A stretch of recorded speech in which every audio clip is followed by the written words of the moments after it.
What's up, everybody? Welcome to the Good With Project. I'm your host, Jerry Scarlato, and today I want to talk to you about understanding the definition game so that you can better get to the truth. Because that's how we make decisions in life. That's how we make progress in life, is getting enough information, gathering information that is close enough to the truth so that we can make a qualified decision, or understanding things better so that we can, make better choices in our life. The problem is many people have an incentive to not tell us the truth or to change what the truth might be. And that's where the definition game really comes in, is when it comes to changing what the truth might be, it's easy enough to change it by changing the definition of what we're talking about. And that's what the definition game comes down to. It's literally changing the definition of the thing that we're talking about so that it fits the narrative instead of changing the narrative so that it fits the definition. You understand? Now, we've all done this in some way, shape, or form. Some of us do it more often than others. That's called lack of integrity, in case you're wondering. If you're constantly trying to change the definition of things to fit your narrative instead of understanding that what you're doing is not actually achieving the outcome that you're after, that's lack of integrity. That's a lack of you being able to follow through with what's necessary to achieve the necessary outcome. All of us have done this. We do it on small levels and we do it on big levels. Individuals do it and governments do it. Companies do it and everywhere in between. So we've all done this to some degree. So I'll give you a few examples so that you can understand what I'm talking about. One is a personal example, which is kind of funny. My dad tells this story all the time. When I was young, I don't know, 8, 9, 10 years old, he caught me out riding my bike without a helmet on. He was very strict about having a helmet on, which I'm glad that he was, because the brain is the most important thing that you can protect. Without your brain, you are a vegetable, and that's not useful. You can replace a heart, you can replace lungs, you can replace those things. Not that you don't want to protect those things and you want to make smart decisions so that they last long as well. You can replace those things, though. You can't really replace your brain. So he was smart to make sure that we had our helmet on. Well, one day I did not have my helmet on. So he said, you're not allowed to ride your bike for a week, however long the duration was. Well, the next day he comes home and I'm riding a bike. And he comes to me and he's like, hey, I told you not to ride your bike. I said, yeah, you told me not to ride my bike. So I'm not riding my bike. I'm riding somebody else's bike. So I used my definition of don't ride your bike to literally mean don't ride your bike. I'm not riding my bike. Dad meant don't ride bikes. So, of course, he clarified for me. He clarified his definition of what he meant in that instance. And, I think I followed along after that. Maybe, maybe not. I was always pretty resilient and pretty stubborn and hard-headed. So I don't remember how it turned out. But nonetheless, that's one example of the definition game. I took it one way. I used it one way. Dad meant it one way. And eventually we got to a resolution once definitions were defined. So another way that you can think of the definition game is if you're having a conversation with somebody. Let's say you're talking about gun control with somebody and you're just like, hey, what are your thoughts on gun control? And that person's like, well, I think that no one should be allowed to have guns. And you're like, well, that's kind of crazy. I think that, all you need to do is be able to take guns and make sure that they're placed safely in a box and make sure that they're stored away correctly and so on and so forth. But if you actually asked that person their definition of gun control and you thought about what you thought about gun control and your definition, what you'll recognize is their definition of gun control is controlling guns in people's hands. Your definition of gun control is just making sure that people are safe with their guns, making sure they're not making stupid decisions with their guns. It's two different definitions. That's why you're having a hard time understanding what each other is saying, because their definition and your definition are in complete opposite directions. So within all of this context, there is the outcome that we really want And then there is the changing definition of that thing. If you look at politics in general, definitions of things have changed many times over the last year, 3 years, 5 years, 10 years even. A couple bigger examples that we can look at so that we can really understand what we're talking about. Because like I said, the goal is to get to the truth of things so that we can make informed decisions ourselves and so that we can really understand what's going on. And I'm not suggesting that you need to go do this in-depth research on all these areas so that you can know everything, because that's exhausting and that's tiring. And of course, you don't have the time or the energy or anything to do any of that. But you can do some basic level of understanding and looking into so that you understand if what is being said and what is actually happening are the same thing. For instance, it's tiring enough, to go and try and figure out who moved the remote and try and get to the bottom of that. So why should I ask you to go and get to the bottom of all these political issues? Well, I'm not going to ask you to go do that. What I'm asking, or what I'm suggesting, is taking one extra step just to see if you're making a decision that is so important, that is potentially going to have a drastic impact, not potentially, but it's going to have a drastic impact on yourself, your kids, your kids' kids, everyone around you. It's worth taking one extra step to see what's actually going on. And there's two ways that the definition game has really come into play over the last year. One is with inflation, and one is with equality. So let's use those two things as examples of how the definition of those things has changed over time so that responsibility can be taken away from one area and can be put into another area. If you look at the Declaration of Independence, the beginning lines, all men are created equal. They are endowed by their Creator with certain unalienable rights, that among these are life, liberty, and the pursuit of happiness. So within that line, right there, the Founding Fathers said specifically that all men are created equal and they have the opportunity to pursue life, liberty, and the pursuit of happiness. They have the opportunity to pursue that, their idea of what a good life is, of freedom, and of what their definition of happiness is. They have the opportunity to pursue that.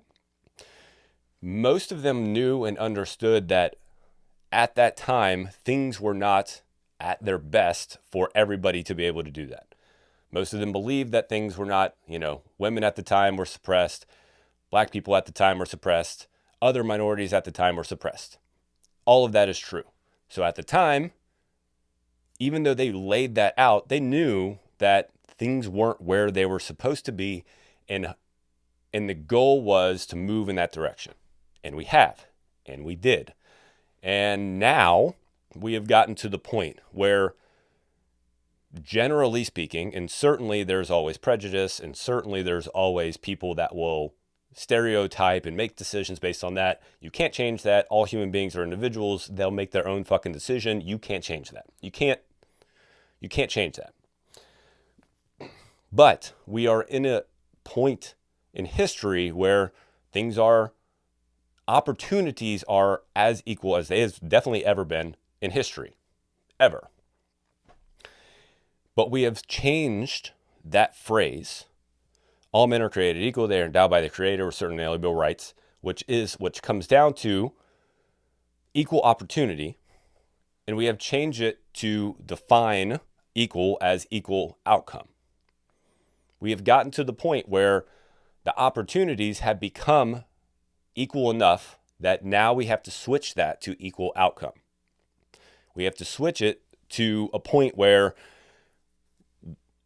we're being told that we should all end up in the same spot. Doesn't matter what work you do. It doesn't matter how much effort you put into the world. It doesn't matter how hard you try. It doesn't matter if you sit around and lay on your fucking ass and don't do anything. It doesn't matter if you're out hustling. It doesn't matter. We should all have the same outcomes in life. We should all be equal. Equality. So the idea of equality, or the definition of equality, has gone from equality of opportunity to the equality of outcome. We want the outcome for everybody to be the same, and that's what's fair. It is only fair if the outcome is the same. So if you pay attention to the rhetoric and propaganda in the government, listen to that. They're talking about equality. Other people are talking about equality. Everybody in the government, Republicans, Democrats, Independents, everywhere in between, all talking about equality, but they're talking about different things. The government was founded, the United States was founded on equality of opportunity. But some people are trying to change it to equality of outcome, which can't happen. It can't happen. Because then no one works at that point. No one wants to do anything. No one tries hard. Why should I try? If I'm not getting what I earn, if I'm not getting what I've literally had poured blood, sweat, and tears into, why should I try? So it can't work. Can't happen. Equality of opportunity, though, is at its best, and it can continue to improve and continue to get better. But we are shifting that definition, and that is manipulating. That idea is helping to manipulate people's moral compass, if you will. So basically, we're like people are pulling on your moral strings to try and make you feel bad for having worked hard your life and having earned what you've earned, because of these people who aren't doing shit or doing less, whether or not they were born in a area, whether that's demographically, geographically, whatever, where they were behind or started at a lower rung. You can make decisions to move forward. There are many people who have started as immigrants in broken families, alcoholic families, in the projects, whatever. There's the number of people who have come out of that is abundant. So it can be done. The opportunity is there. So to pretend like the outcome for everybody all of a sudden should be the same regardless is just irrational thinking. So that's one way the definition game is being thrown at us today. It is that the word equality is being shifted as we speak. It's already pretty much shifted, but it's continuing to change and evolve as we speak. Inflation is another one, and that's a very useful one, because most people don't understand inflation. They don't understand the economy. They don't understand the market. They don't understand how money works. They don't understand shit about any of it. So why not use something that people don't understand?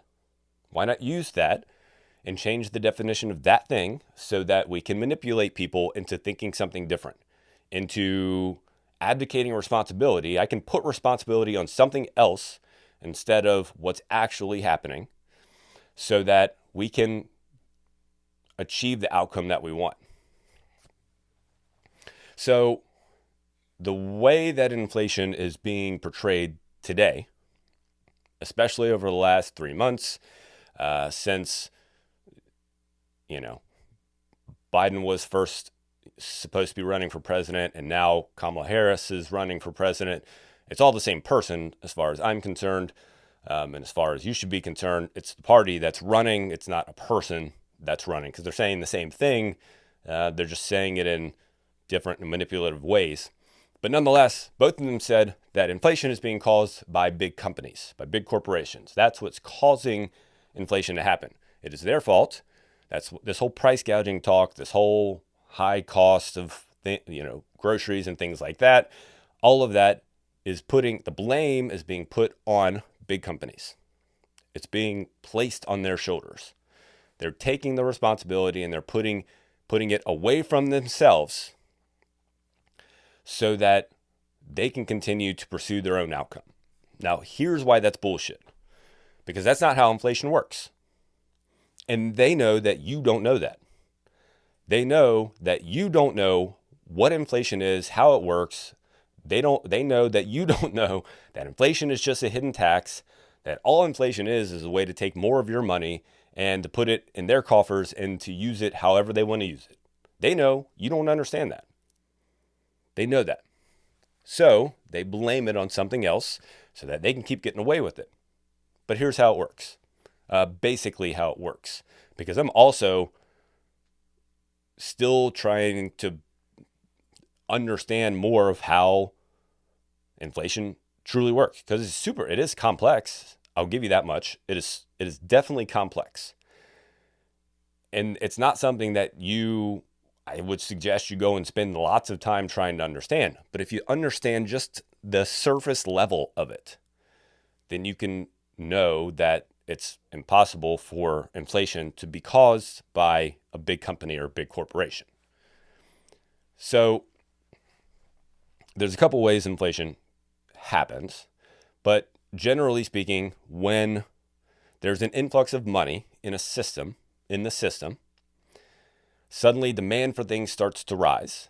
And when demand for things starts to rise, companies have to start to produce more. They have to all of a sudden start to make more of the thing. As that happens, as demand starts to rise, prices will naturally start to rise. It's a simple demand price adjustment. That's what happens. So money's pumped into the system. People have more money. They suddenly can spend more money. As they spend more money, prices of things go up because companies have to hire more people, or people have to work overtime, or they have to buy more product, or they have to buy more stuff. That person, wherever that company that creates a product, they have to buy the materials for that product from another company.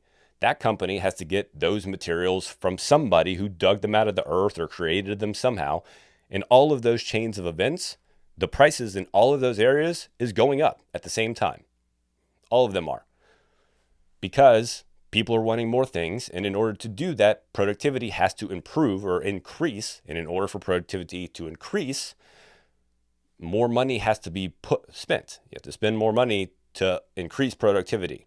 To make more Cheerio boxes, you need more cardboard, you need more printing material. I mean, that's the way things are. So that's why prices increase. Now, that's a basic description of it. That's a basic understanding of it. But essentially, that influx of money pulls the price up because demand goes up and companies have to adjust their output. The other way that this happens, which happened during COVID with many companies, is that when demand goes up for a product, and that company is not able to keep up with demand, the price of that thing will go up. And here's why. It's not because the company's greedy. It's not because they're like, ooh, this is perfect. We get to screw the little guy by raising our money or raising the price of our product. It is simply because if they know they only have so much of that thing left. They only have 1,000 units of that thing left, and they don't know when they're going to get more of it, because you remember all the supply chain issues that happened during COVID. You remember all of that. When a company is not sure when they're going to be able to make more of their thing, if they sell all of that thing at the same price, they will go out of business. So they have no choice, but if they want to stay in business, they have no choice but to raise the price of their thing to adjust for selling the thing. They have no choice but to do it. Otherwise, they go out of business, or they go bankrupt, or there's some detrimental impact that happens to that company if they don't raise the price. And that's what happened during COVID. Supply chain issues, all real. Companies having a hard time making things because they couldn't get a hold of material. When that happens, there's there's no choice but to raise prices because you don't know when you're going to be able to make more of the thing. It's not as predictable as it used to be. And when that happens, you need to be able to pay people. You need to be able to run machines. You need to be able to do all of this stuff. And in order to do that, you need a certain amount of cash. That needs to happen. Well, who cares, Cheryl? Let's just let them go out of business. Okay. Who's going to get your fucking toilet paper? Who's going to make your cereal? Who's going to make all this stuff for you? You're going to do it? That's what I'm talking about. And I'm not assuming that, like, of course, big companies, I'm not assuming that they're not at fault in any of this. I'm not assuming that at all in the least bit. However, what someone who has caused an issue, if they are pointing at somebody else and saying, hey, it's really their fault, it's all their fault, is that we have nothing to do with this, that's when it becomes a problem. That's the problem, is understanding what causes an issue. During COVID and in years after COVID, what has the government been doing? They've been pumping money into the system.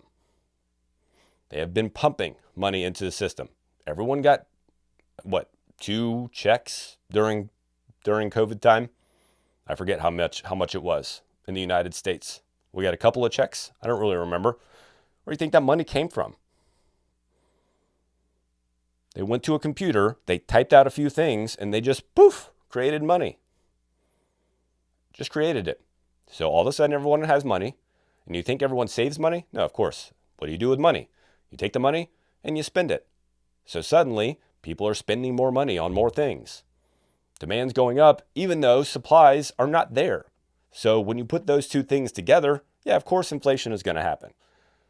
But inflation happened because money was pumped into the system, not because these greedy corporations are trying to steal your money. Again, not taking away responsibility of the corporation. Certainly, there's some level of something there as well. But it is not the majority of the problem. Not the majority of the problem. So the definition of inflation is being shifted in front of your eyes to try and abdicate responsibility and push it off to somebody else. It is literally being changed in front of your eyes to try and push it off to somebody else. So that the government can go twiddle their thumbs and say, what?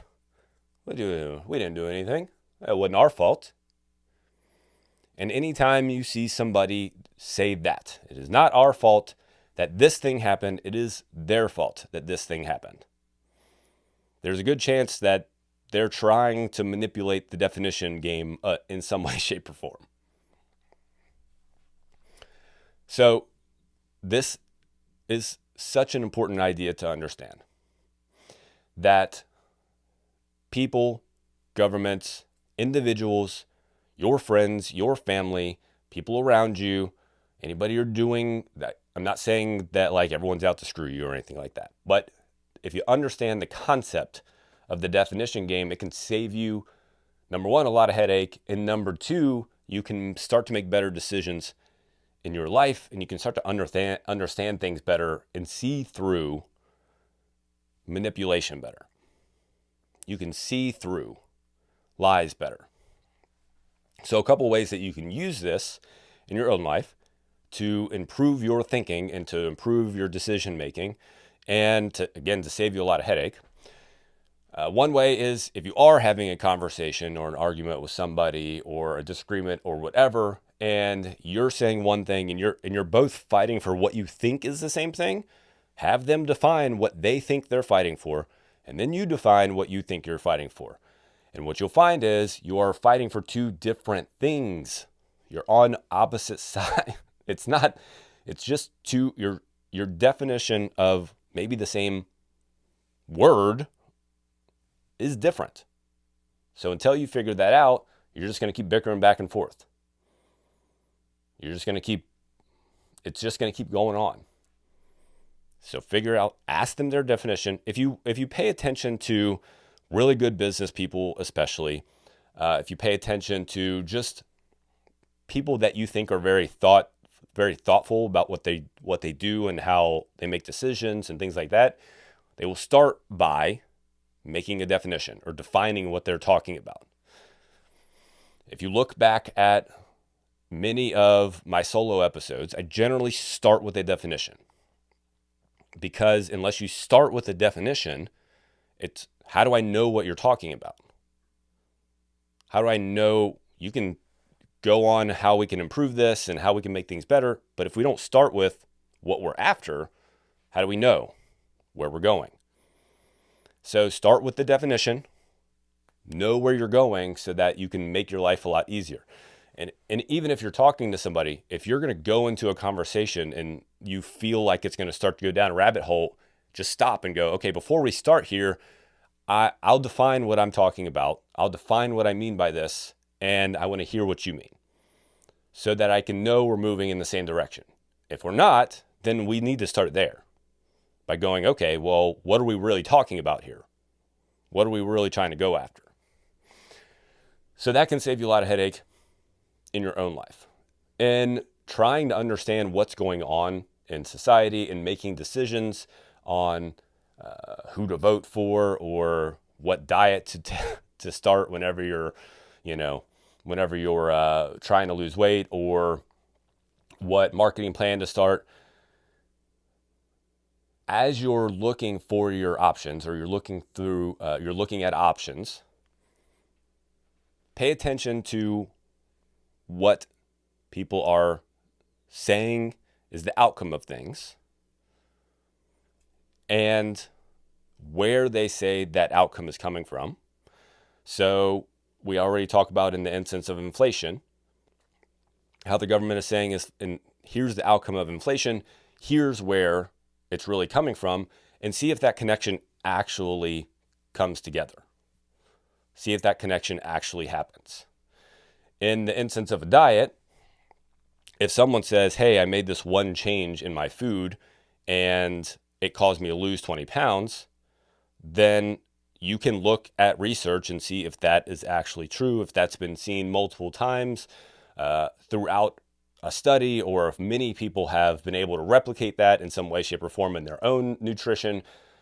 It's the same thing. Instead of taking them at their word, their definition of success and change, you look into it and figure out if it's something that's actually been useful. It's just taking one extra step to go, is this what is really happening? Is this really what's happening? Even though they're saying inflation is going up or inflation is coming down and here's why it happened, is that true why it happened? Is that always the way that it's been? Or is this all of a sudden being changed to fit a different narrative? So that you can start thinking better, so that you can start making better decisions, and so that you can start having a better life. Because when you see through the definition game and you see through people manipulating you, wanting to manipulate you through changing the definition of terms and changing the definitions of ideas, then you can see through the bullshit and you can go, okay, I'm not buying it. So when you find something that seems off to you, question it. Ask yourself if this is true and dig just a little deeper. Take one extra step to see what's going on. Remember, Richard Feynman said the goal is to not fool yourself, and you're the easiest one to fool. You're the one that's going to be blinded by your own self, really is what's happening. So unless you start to pull back your own veil and ask questions, then there's a good chance that those blinders will stay on. And that's not the way that we want to live life. That's not the way that you want to live life. I know that you want more. I know that you can have more, and you just got to open your eyes and start to ask questions. That's it for today. I appreciate you guys being here. I always greatly appreciate you guys listening. I know that you could be spending time doing other things, but I appreciate you taking the time to listen, to think about these things, to share this episode so that other people can think about them as well. Thanks so much for being a part of this community. And until next time, here's to your 1% growth every day.